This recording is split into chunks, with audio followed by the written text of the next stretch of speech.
Saki Olingi Otala émission Yakambangu Info plus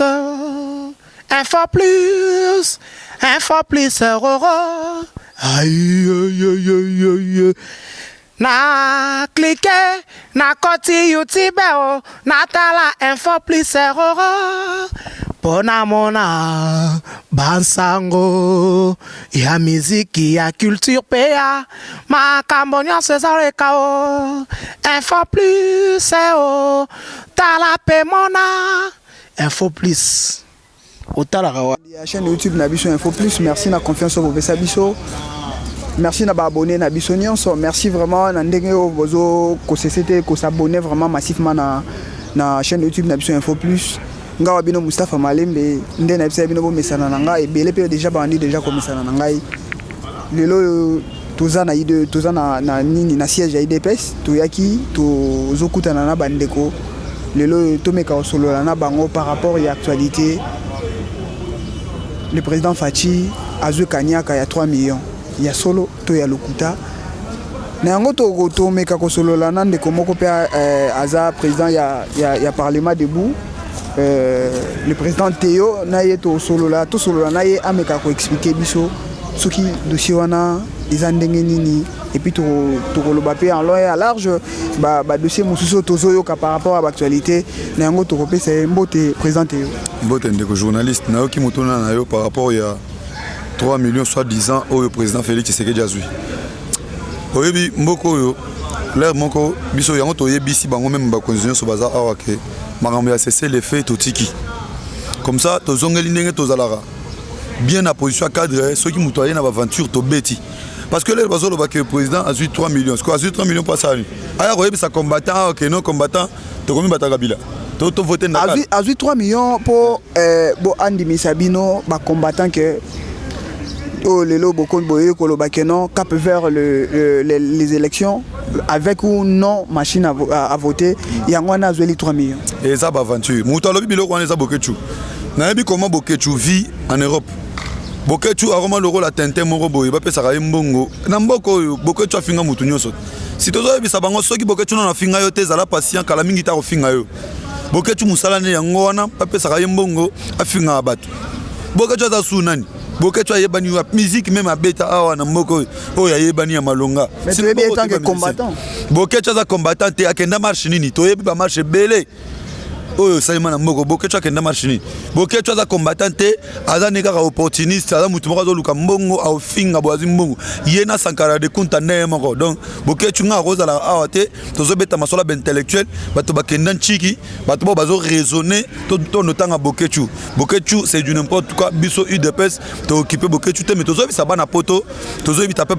sa peuple congolais nyonso. Boye ba kemara bokechu a lobby, ezaba aventure, allié mbongo ya ba Moïse Katumbi kuna na poto. Oyo bakomi lelo infiltrer opposition ba yina fachi biso IDPS to mesana parce que banda conférence nationale tout souveraine to yebi ndenge nini IDPS ezala traité mais ya mbalo yo biso na bango tina lifobo to tika mutu moko te bo tika mutu moko te soki lelo lobi ke non bozobo ya marambo ya bokechu premier mais journaliste na biso moko ya awa ndeko Mike Mukebai alobi lelo yo ndenge président Fachi andimi makambo machine à voter.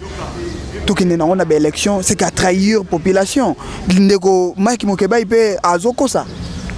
Mike Mukeba il sera à sali banalise nae biso toza parti moko ya démocratie toza parti moko oyo ton tigara mutu aloba selon ndenge azomonela. Mike Mukeba elora lobby les informations te ezali analyse. Selon Mike Mukeba il soki UDPS en demi aucune élection et na machine à voter c'est que UDPS a trahir. Selon analyse nae mais nous informons Mike Mukeba. À mon Daniel ça à côté à soi.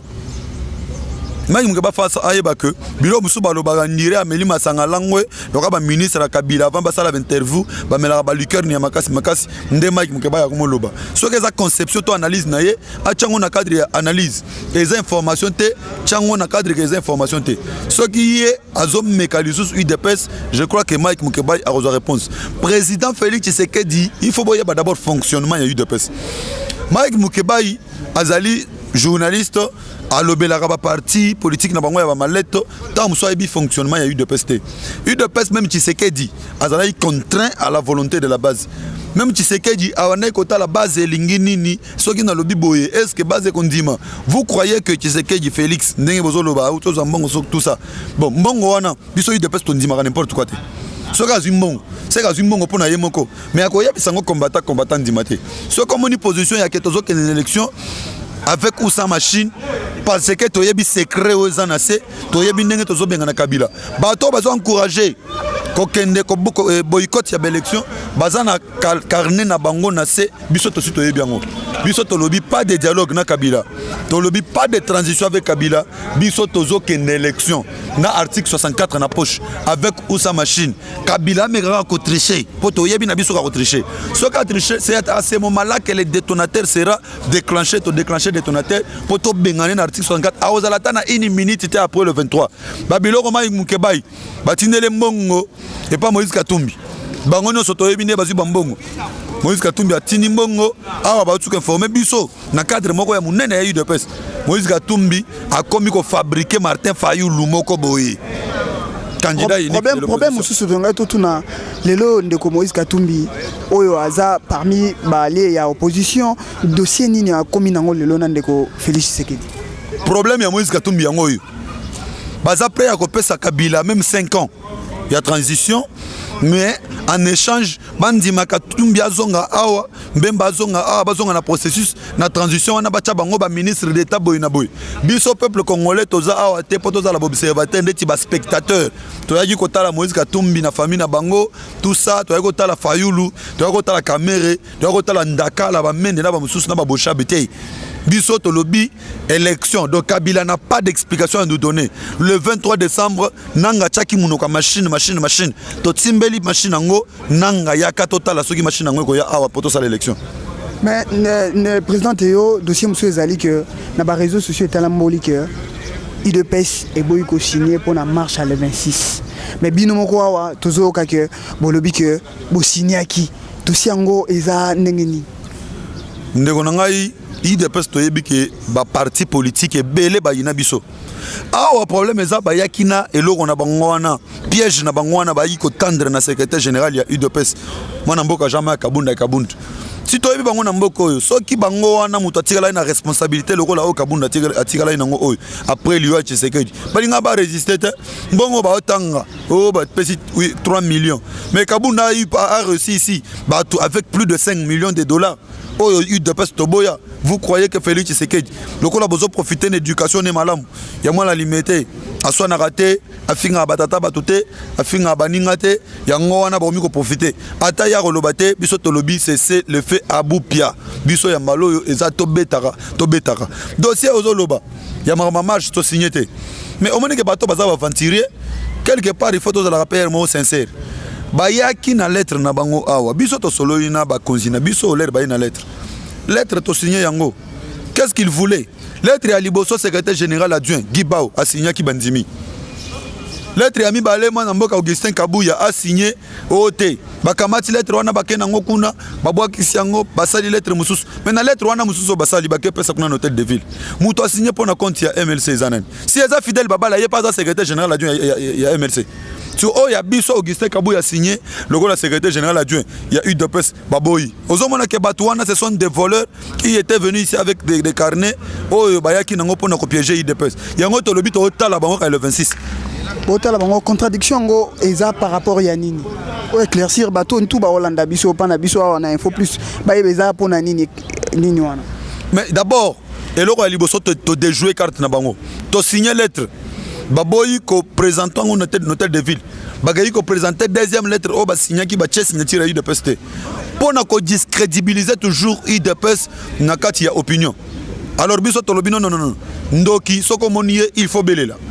to moni bango baza ba ndoki tozo belela bango le 26 mwana poto mwana Congo Kinshasa Congo partout aux ali le 26 l'unique parti oyo salaka ba marche simbaka l'unique parti oyo benga ba journée ville morte simbaka to lobby le 26 kende musala kende sala musala na yo soko teka oteka mai oteka nguba kende oteka to boy bima na marche kaka pona mutu moko boye azonga se retrouver na ba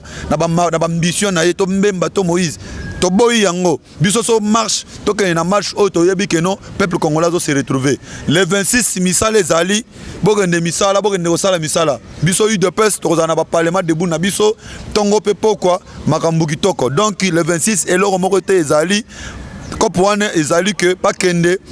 ko bebisa seni Kabila sa instrumentaliser ba soda na bato mususu ya MLC na mususu ya INC bakei bapanzi kuna na seni batumbi mikanda pona nanga a justifier report ya élection comme ça Kabila atikala na pouvoir biso UDPS boyebi ke toza partie de la prophétie toyebisa bino makambo bato mususu ba ya comprendre ngo na retard même 10 ans après même 20 ans après to timbeli biso to lobby secret ya machine à voler ezali machine ngo ezate bazo bangisa biso le roi mutao mema moto okomi 2 heures quelque part ba biso kitana moto ba lakisi revolver moko boya jouer o kamato kitina moto bazui moto ngo bakena ngo bazui revolver ngo babwa kelio otala boy jouer o leli na munoko mboka ah bakosi ngai biso IDPS toza ba yumate nanga machine on eza machine fantôme aya na 106 000 machines à voter ao aya na ba avion aya na ba mituka a déployer ngo to ken élection to lobby avec ou sa machine to ken élection po to yebi place to kangela nanga na Kabila katumbi na bemba kopu na bango basi bazui eloko na bango Fayulu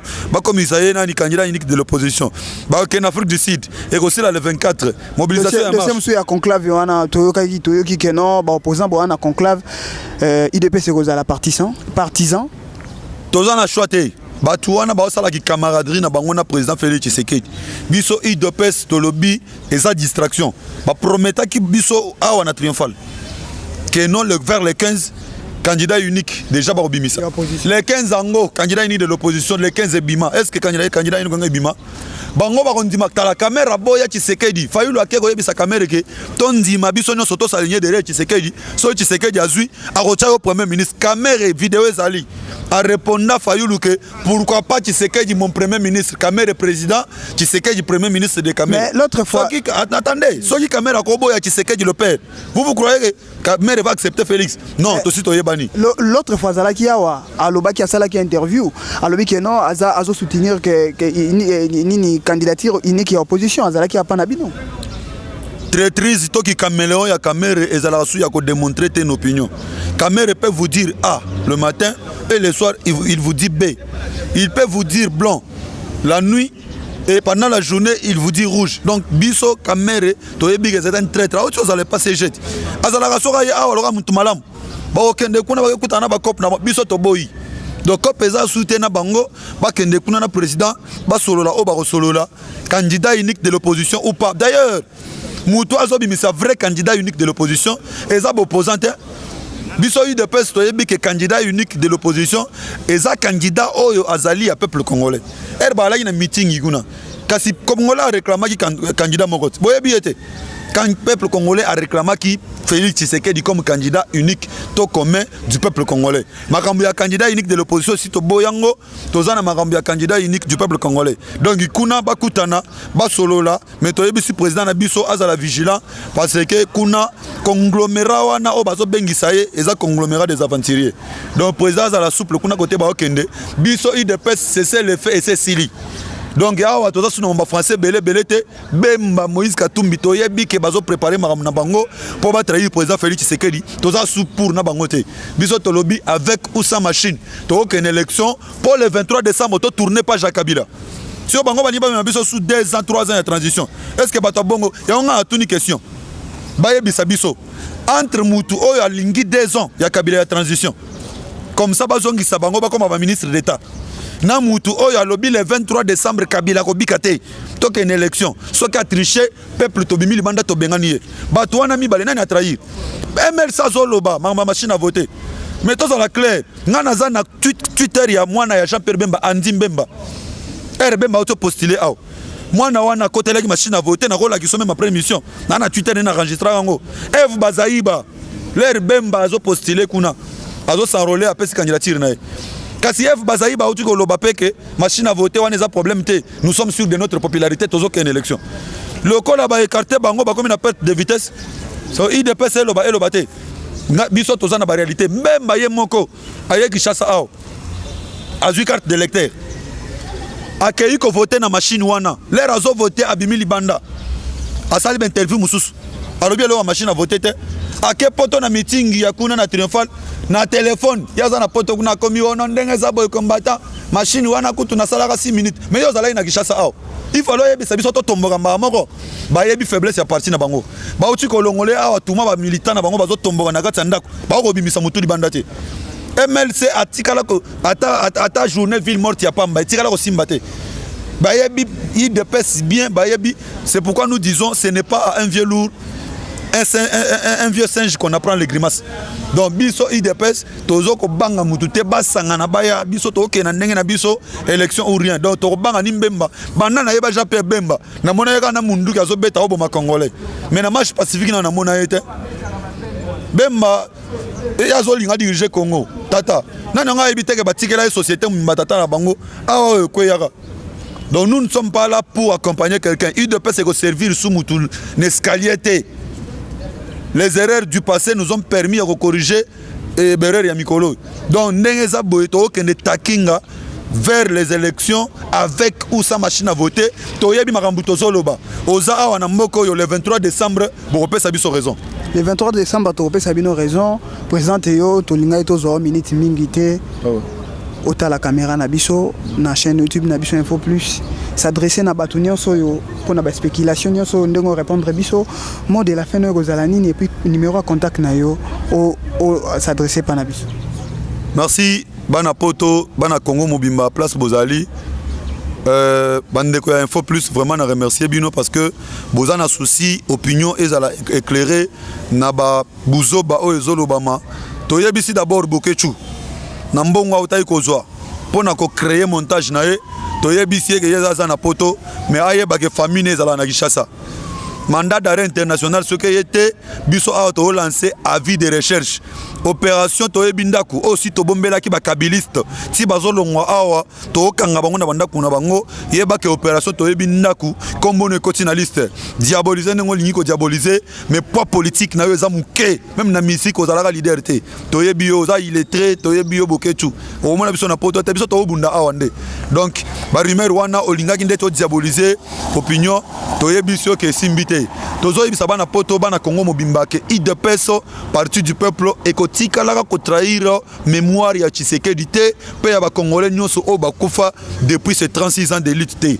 biso to trahir te de comprendre nous avons un bureau d'études de comprendre que non qu'est-ce qu'il faudra faire na place ya repesa Kabila 2 ans de transition biso to lobité to timbeli bango Kabila zali na ba infiltrer na kati opposition tel que ba oboye biwana ba otopesa mbongo na bana ba lucha ba pesi mbongo na ba tebele ba journaliste ba koma ko discrédibiliser IDP c'est pas na bino po bo ba biso bino bo timbeli cop awa masolo ezake biso to lobi to kokende marche ko zala pona ko yebisa Moïse Katumbi azonga te et ko zala pona ko yebisa Mbemba bazongisa ye na processus électoral te marche na biso e ko zala pona ko yebisa Kabila lokola ye muto azo bloquer processus akamata nzela akende marche na biso e ko zala le 23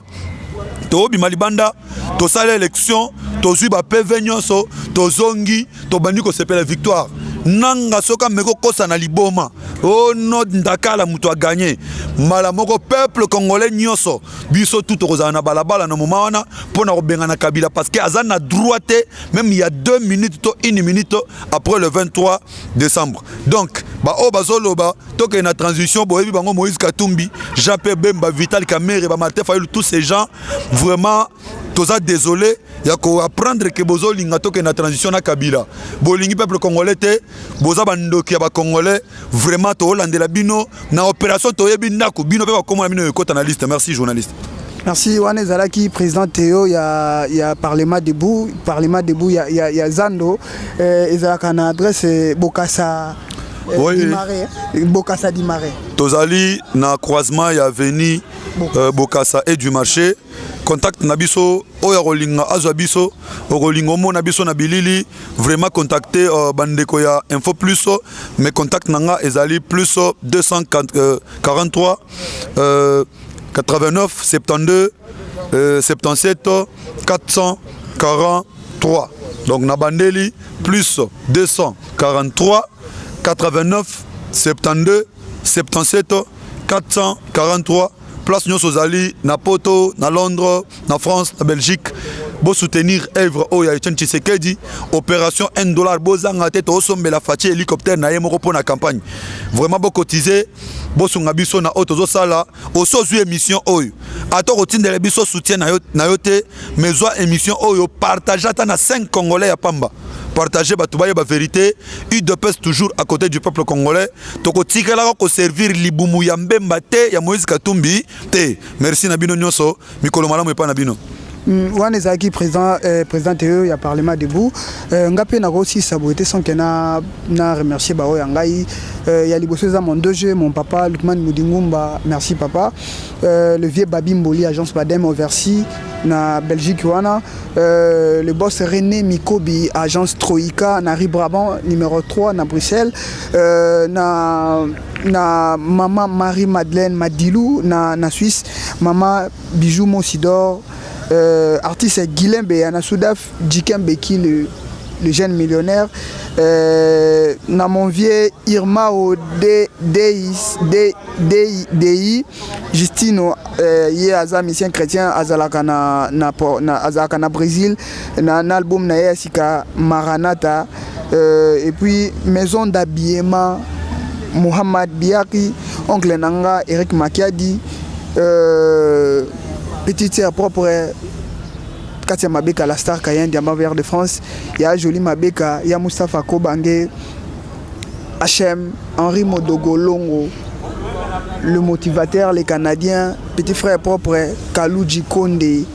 mon papa Adolphe Malembe, et puis maman Nanga Bernadette Wanginavo, Ngawa Bino, Tokuta Mikolo Mizali Koya, bye. Saki Alingi Atala émission ya Kambangu, info plus, aïe